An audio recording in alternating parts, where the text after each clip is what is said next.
The Sinking of the Titanic, True Stories and Mysteries from the Deep. Hello, and welcome back to your Midnight Library. Take a deep breath with me, and let yourself settle in. Tonight, we're going to journey together through one of history's most fascinating stories, the story of the Titanic. But this isn't just a story of tragedy. It's a story of human dreams, of innovation, of the quiet mysteries that sleep beneath the waves, and of the endless, peaceful ocean that holds these secrets close. So get comfortable, pull your blankets a little tighter, and let's drift back in time together, back to 1912. Part 1. The Dream of Titanic. Imagine Belfast, Ireland, in the early 1900s. The air is filled with the sound of hammers on steel, the hiss of steam, the shouts of thousands of workers. In the Harland and Wolff shipyard, something extraordinary is taking shape. She would be called Titanic, and she was designed to be the largest moving object ever created by human hands. Picture her there, growing slowly, day by day. 3 million rivets, holding together more than 46,000 tons of steel. The workers who built her, men with calloused hands and dreams of their own, they called her unsinkable. They believed in her, the way we believe in the impossible made real. 3 years she took to build, 3 years of labor and hope. And when she was finished, when she was finished, she was magnificent. Imagine standing at the dock in Southampton, looking up at her, 9 decks high, as tall as an 11-story building, her 4 massive funnels reaching toward the sky, black and buff yellow. Only 3 of them actually worked, but they gave her such a powerful silhouette. 882 feet long, nearly the length of 3 football fields, and inside was a floating palace. Part 2. A palace on the water. Let's walk through her together, slowly, taking in every detail. For the first-class passengers, Titanic was like stepping into the finest hotel in London or Paris. The grand staircase. The grand staircase, carved from solid English oak with wrought iron balustrades. At its top, a glass dome flooded the space with natural light during the day, and at night, crystal chandeliers sparkled like stars. The first-class dining saloon could seat over 500 people, its walls paneled in oak, its chairs upholstered in velvet. The a la carte restaurant was decorated in the style of Louis XVI, all cream and gold, with French walnut furniture and rose-colored curtains. There was a swimming pool, the first ever on a ship, its water heated and glowing in the electric light. A Turkish bath, with blue-green tiles and gilded beams, where passengers could relax in the cooling room or the hot room. A gymnasium, with rowing machines, exercise bikes, even an electric camel and an electric horse for those who wanted to simulate riding. The gym instructor, Thomas Macaulay, would demonstrate the equipment. Cheerful, dedicated, excited about his first voyage on this magnificent ship. But Titanic wasn't just for the wealthy. Second-class accommodations on Titanic were better than first class on most other ships. Their library had oak paneling. Their dining room served excellent food. They had their own promenade deck where they could walk and breathe the sea air. And even in third class, even for those traveling with very little money, there was hope. These were immigrants, families, people leaving everything behind to start new lives in America. They slept in simple cabins, yes, but they were clean, and there was a general room where they could gather, where they could play music, where children could run and laugh. Everyone on Titanic was dreaming, in their own way. Part 3. The passengers' individual dreams. Let me tell you about some of them, these real people whose lives intersected on this one ship.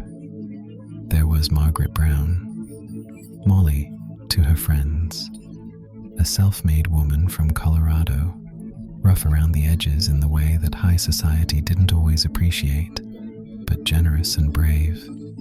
She was returning from Europe, from helping her daughter, completely unaware that she would soon become a legend. John Jacob Astor IV, one of the richest men in the world, traveling with his young wife, Madeline, who was expecting their child.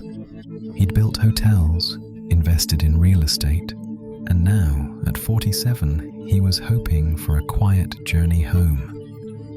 Isidor and Ida Straus, the owners of Macy's department store, married for over 40 years. They were inseparable. You'd often see them walking the deck together, holding hands like newlyweds. Their love story was known to everyone who knew them. There was the unsinkable Molly Brown, Benjamin Guggenheim, the mining magnate, the Countess of Roths, each with their own story.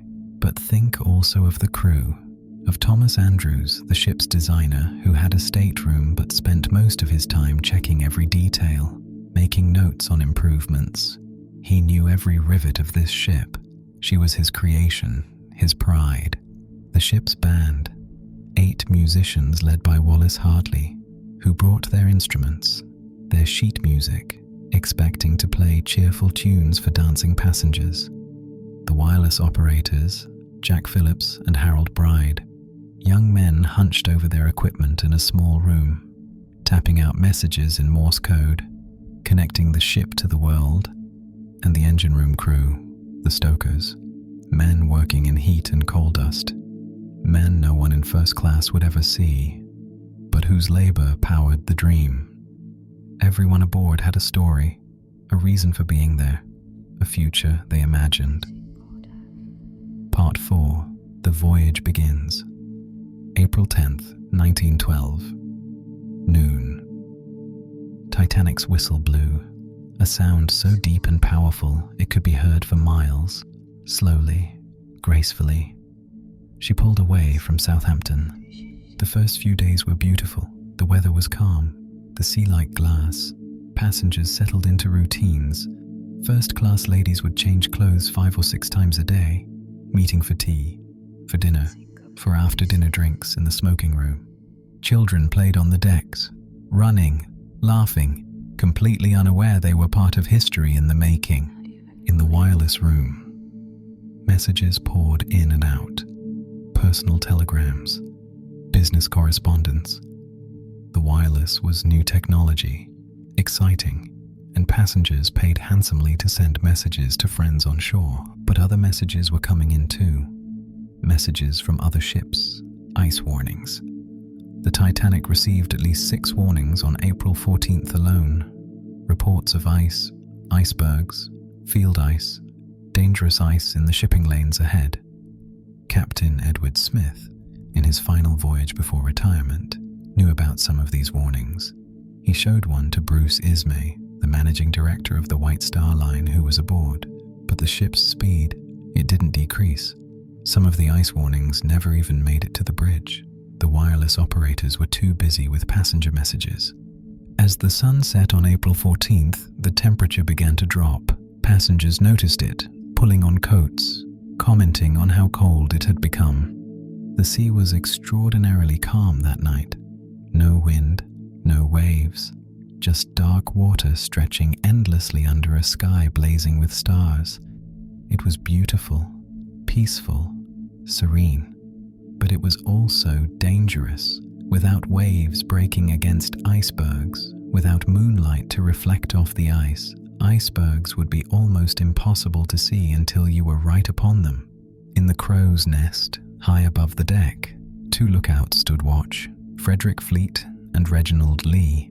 They had no binoculars. Those had been misplaced back in Southampton, so they relied on their eyes alone, straining to see into the darkness ahead. Part 5. 11:40 p.m. The Iceberg. 11:40 p.m. Frederick Fleet saw something, a dark mass ahead, darker than the darkness, a shape that didn't belong. He rang the bell 3 times, then grabbed the telephone to the bridge. Iceberg, right ahead, on the bridge. First Officer William Murdoch ordered, "Hard starboard," and signaled the engine room. "Full astern." The ship began to turn, slowly, so slowly. These massive vessels, They don't turn quickly. For 37 seconds, the iceberg came closer, closer.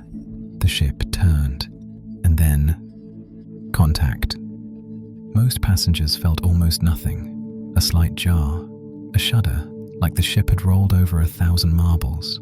Some heard a grinding sound, a scraping, as ice scraped along the starboard side, below the waterline. Many people didn't even wake up.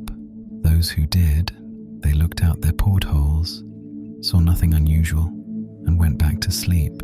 But deep in the ship, in the first 6 compartments, water was pouring in.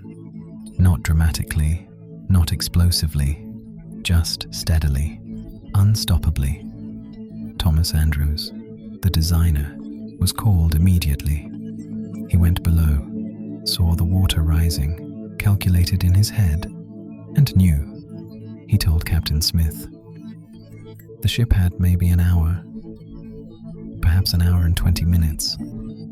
Titanic could survive 4 compartments flooded, but 6?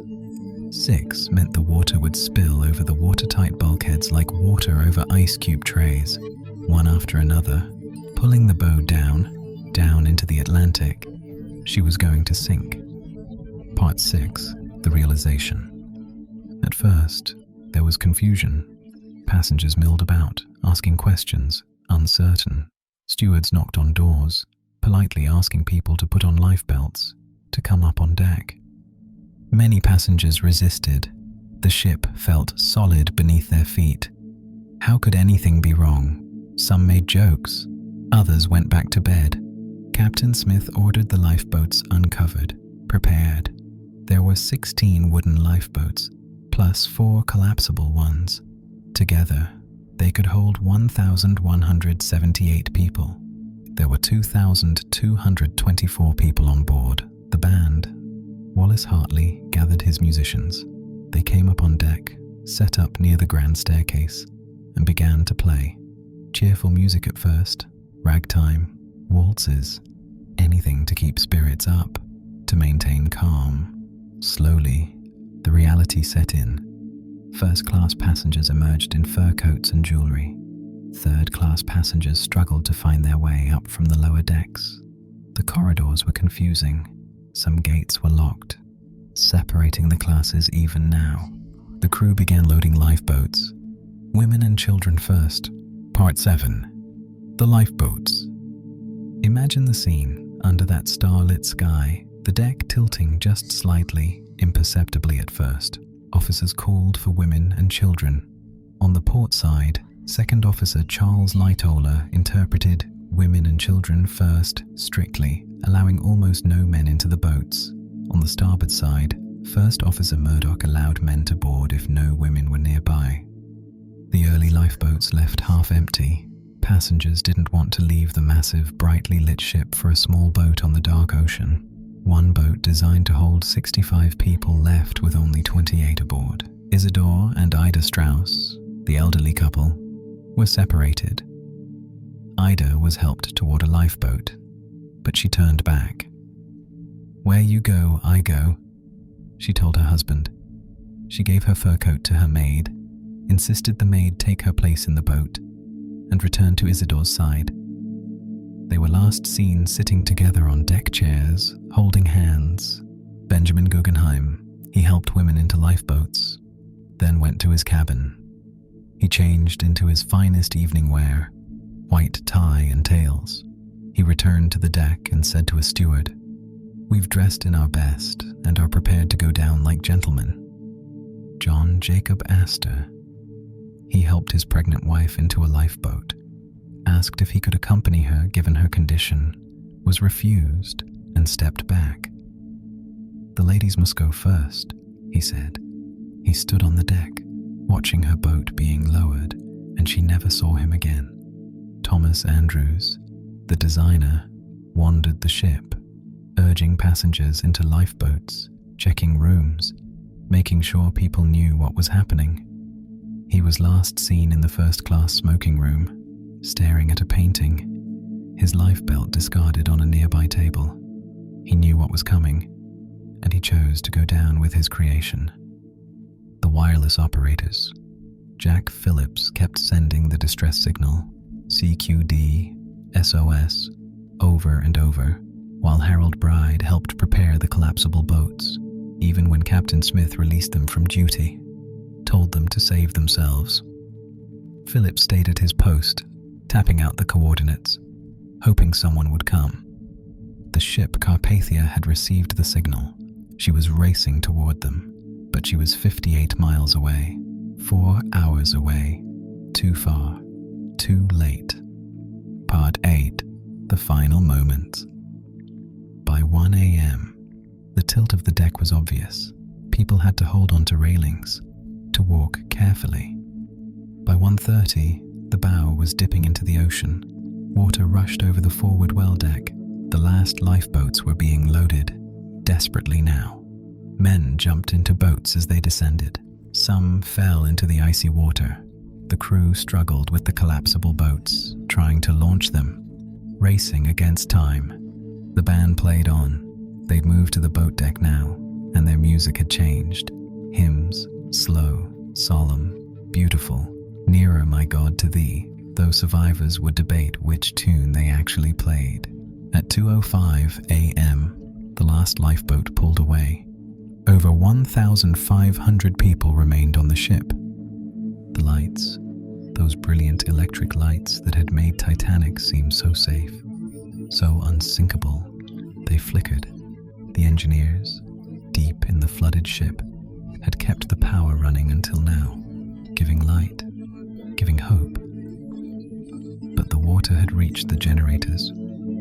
The lights blazed brilliantly for one last moment, then went dark. In the sudden blackness, there was a sound, a terrible sound, the sound of everything inside the ship breaking loose. Hundreds of tons of machinery, furniture, cargo, crockery, sliding forward, crashing, a roar like thunder.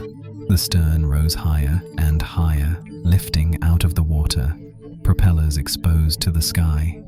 People clung to railings, to ropes, to anything. Some jumped, preferring the icy water to the waiting fall. Others prayed, held each other, made peace with the end. At 2:18 a.m., Titanic's back broke. The stress was too much. She snapped between the third and fourth funnels, the bow section pulling away, beginning its long descent to the ocean floor. The stern, incredibly, settled back for a moment, bobbing in the water almost level. For perhaps a minute, it floated there, a brief reprieve. Then it began to rise again, up and up, nearly vertical, a black silhouette against the stars. At 2:20 a.m., the stern slipped beneath the surface. The unsinkable ship was gone. Part 9. In the water. The ocean that night was 28 degrees Fahrenheit, cold enough to kill in minutes. Over 1,500 people were in the water, and the sound, survivors in the lifeboats would remember it forever. The sound of hundreds of people crying out, screaming, calling for help. And then, gradually, the sound faded. The cold claimed them. One by one, the voices stopped. In the lifeboats, there were arguments. Should they go back? Could they help? But most boats were afraid of being swamped, of being pulled under by desperate hands. Only one lifeboat, Boat 14, commanded by 5th Officer Harold Lowe, went back. He waited until the voices had quieted, then rowed into the debris field. They pulled 4 people from the water. 1 died in the boat, 3 survived. The temperature, the waiting. It was agony. Some boats had few people and plenty of room. Others were packed tight. All were cold, so cold. They rowed to stay warm. They sang to keep spirits up. They watched the horizon, hoping, praying, for lights, for rescue. Part 10. The Carpathia. At 3:30 a.m., a rocket streaked into the sky. Green stars. A ship. The Carpathia. Captain Arthur Rostron had pushed his ship beyond her normal speed. racing through the same ice field that had claimed Titanic, racing to help. One by one, the lifeboats rowed toward her.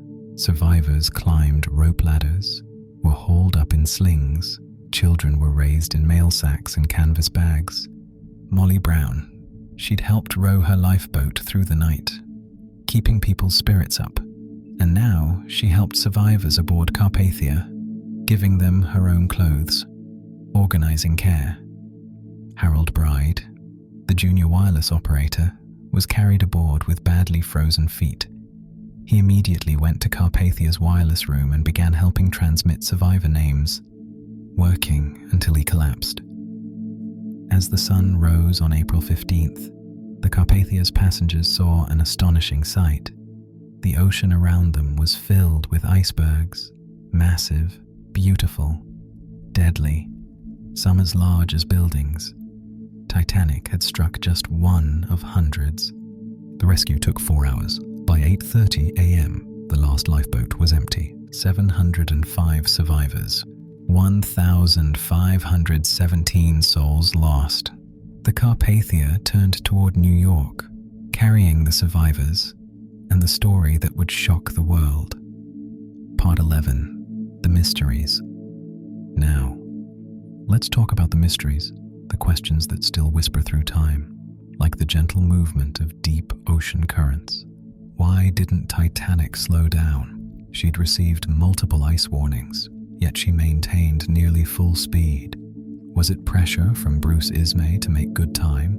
Was it Captain Smith's confidence in his experience? We'll never know for certain. The ship Californian, she was closer than Carpathia, only about 10 miles away.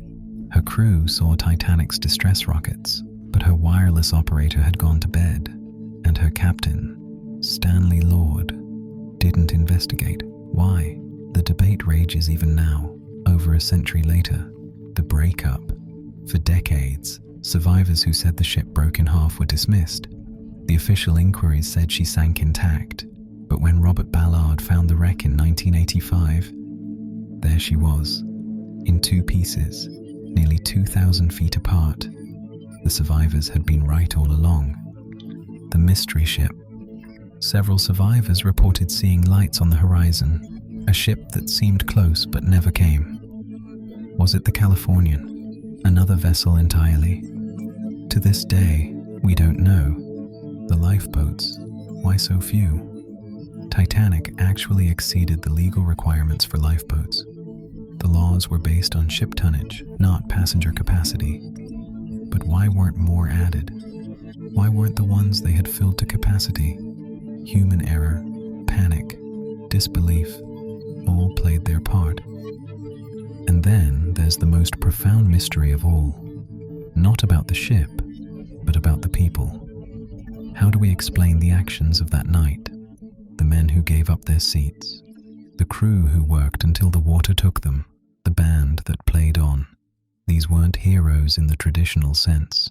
They were ordinary people faced with an extraordinary choice, and in that moment, something in them chose selflessness. Part 12. The Wreck in the Deep. Now, let's go deeper. Let's go down to where Titanic rests.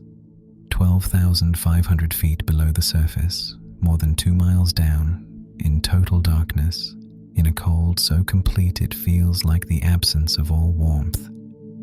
She lies.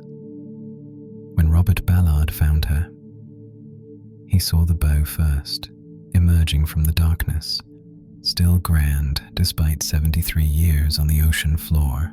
The prow, where Jack and Rose stood in the movie, still pointed forward, as if still sailing. The great bronze telemotor, intact, the davits where lifeboats once hung, the windows of the officers' quarters, and around her, a debris field. Thousands of items, shoes, dishes, bottles of wine still sealed, a doll's head, luggage, all scattered across the ocean floor. The stern section, it landed separately, more damaged, imploded as it sank, twisted metal, but still recognizable, and slowly, gently, rusticles, Formations of rust like icicles covered everything, giving the wreck an almost organic appearance, as if the sea itself was reclaiming her, transforming her. No human remains. The ocean took them, returned them to the natural cycle. Only shoes remain, leather lasting where flesh could not. The wreck is deteriorating. Each year, each decade, more of her crumbles. The salt water, the pressure, microorganisms consuming the iron. Someday, perhaps in our lifetimes, Titanic will collapse entirely, becoming one with the sediment, just a memory in the ocean floor. But for now, she rests, silent, solemn, a cathedral in the deep. Part 13, The Ocean's Serenity.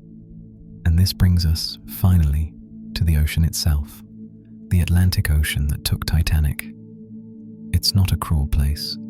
It has no malice, no intent. It simply is. It's vast beyond imagining, covering more than 41 million square miles, deep, averaging over 10,000 feet, with trenches that go far deeper. Right now, as you listen to these words, the ocean is moving. Currents flow like rivers within it. The Gulf Stream, the North Atlantic Drift, carrying warmth from the equator to the poles, carrying cold water the other way. Waves roll endlessly, generated by winds thousands of miles away, traveling across open water, finally breaking on distant shores. And in the depths, where Titanic rests, there is a different kind of peace. No light reaches there, no sound, except the occasional creak of settling metal, the soft drift of sediment. Strange creatures live at those depths, beings that have never seen the sun, fish with lights growing from their heads, translucent shrimp, creatures we're still discovering. The ocean keeps its secrets, but it also transforms them. Every tragedy, every triumph, the ocean receives them all, and over time makes them part of something larger. The calcium from Titanic's passengers' bones, it's in the ocean now, part of the chemistry, part of the life. The iron from her hull feeds bacteria, which feeds larger creatures, which feeds the cycle. Nothing is truly lost in the ocean. Everything is transformed. Part 14, Remembering. The Titanic's story. It's been told and retold for over a century now. Books, films, documentaries, exhibitions. Why? Why does it capture us so completely? Perhaps because it reminds us that nothing is truly unsinkable. That human pride, human confidence, can meet forces larger than ourselves. Perhaps because in the midst of tragedy, we saw examples of profound humanity. Love, sacrifice, duty, courage, all on display in those final hours. Perhaps because it happened to ordinary people, not just millionaires in first class, but immigrants in third, crew members doing their jobs, people like us. Or perhaps it's because the ocean keeps the memory. The wreck is still there, a physical reminder, a grave, a monument. When we lower our deep-sea cameras, when we see those images of the grand staircase, now open to the water, filled with sediment, we're seeing time itself made visible. We're seeing 1912 and now, existing in the same moment. The Titanic teaches us to pay attention, to listen to warnings, to respect the forces we cannot control. But it also teaches us about ourselves. When everything is stripped away, when the lights go out and the water rises, what remains is our humanity, the choices we make, the hands we hold, the people we become. Part 15, Closing. Return to calm. Take a deep breath with me now. Think about water, not the cold water of that April night, but water as life, as peace, as endless possibility. Think about the ocean. How it covers our planet, how it connects every shore, every land, Right now, ships are crossing the Atlantic safely, using radar and sonar, talking to each other on radio, watching for ice. The lessons of Titanic changed maritime law forever. More lifeboats, better safety procedures, ice patrols, 24-hour radio watches. In a way, the 1,517 people who died, they saved countless others. Their tragedy led to changes that prevent future tragedies. And the ocean, it continues.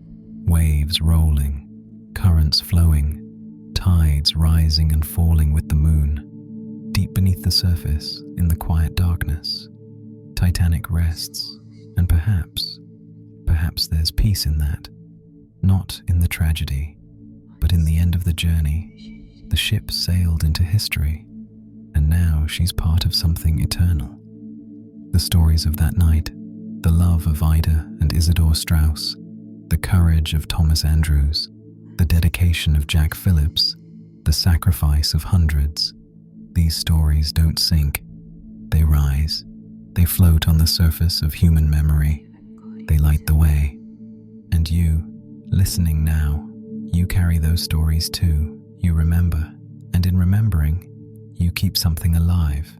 Let yourself drift now, gently, like a small boat on calm water. The Titanic story is over, but the ocean continues. Eternal, peaceful, vast, somewhere far away. On the Atlantic, waves are catching starlight. Somewhere, deeper still, in the darkness, there is stillness. And here, right now, you are safe, you are warm, you're exactly where you need to be. Let the story settle around you, like a soft blanket. Let the mysteries remain mysteries. Let the ocean keep its secrets. And let yourself gently, peacefully, drift into sleep. The story is told, the ocean remembers, and you can rest now.